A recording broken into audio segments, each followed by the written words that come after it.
Hi guys, മഴ തോരും മുമ്പേ നാളത്തെ പ്രമോ റിവ്യൂവിലേക്ക് എല്ലാവർക്കും സ്വാഗതം. അങ്ങനെ ഹരിയുടെ തെളിവെടുപ്പിന് ശേഷം പോലീസ് ജീപ്പ് നേരെ ബാലചന്ദ്രന്റെ വീട്ടിലേക്കാണ് വരുന്നത്. അവിടെ ഗേറ്റ് പൂട്ടിയിരിക്കുകയാണ്. കോൺസ്റ്റബിൾ ഹോൺ അടിക്കുന്നുണ്ട്. അത് കേട്ട് അലീന ജനലിലൂടെ നോക്കുമ്പോൾ പോലീസ് ജീപ്പ് കാണുന്നു. കൃഷ്ണമോളും ഓടി വരുന്നുണ്ട്. പോലീസ് ജീപ്പാണല്ലോ മോളെ എന്ന് അലീന പറയുമ്പോൾ പോലീസ് ജീപ്പോ എന്ന് ചോദിക്കുന്നുണ്ട് കൃഷ്ണമോൾ. അലീന തന്നെയാണ് ഗേറ്റ് തുറന്നു കൊടുക്കുന്നത്. അകത്ത് കയറിയതും ഞങ്ങൾക്ക് രോഹിത്തിന്റെ റൂം ഒന്ന് പരിശോധിക്കണമെന്ന് പറയുന്നു. കോൺസ്റ്റബിൾമാർ റൂമിൽ പരിശോധിക്കുമ്പോൾ SI അലീനയോട് ചോദിക്കുന്നത്, നിന്നെ ഇവിടെ ആരെങ്കിലും ലൈംഗികമായി പീഡിപ്പിക്കാൻ ശ്രമിച്ചിട്ടുണ്ടോ എന്ന്.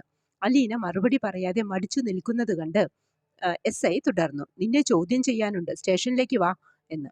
ചോദ്യം ചെയ്യൽ ഇവിടെ വെച്ച് പോരെ, സ്റ്റേഷനിലേക്ക് തന്നെ വരണോ സർ എന്ന അലീനയുടെ ചോദ്യത്തിന്, ഇവിടെ വെച്ച് വേണോ സ്റ്റേഷനിൽ വെച്ച് വേണോ എന്ന് ഞങ്ങൾ തീരുമാനിച്ചോളാം എന്ന് പറയുന്നു.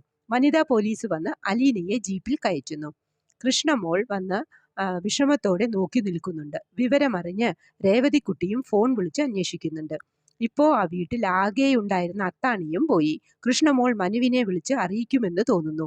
ഇനി ആരൊക്കെ പോലീസ് സ്റ്റേഷനിലാവുമെന്ന് കണ്ടറിയണം. ഇതൊക്കെയാണ് പ്രമോ വിശേഷങ്ങൾ. പ്രമോ ഇഷ്ടമായെങ്കിൽ ലൈക്ക് ചെയ്യാനും ഷെയർ ചെയ്യാനും സപ്പോർട്ട് ചെയ്യാനും സബ്സ്ക്രൈബ് ചെയ്യാനും മറക്കരുത്. അടുത്തൊരു എപ്പിസോഡിന്റെ പ്രമോവുമായി വരുന്നതുവരെ കാത്തിരിക്കുക.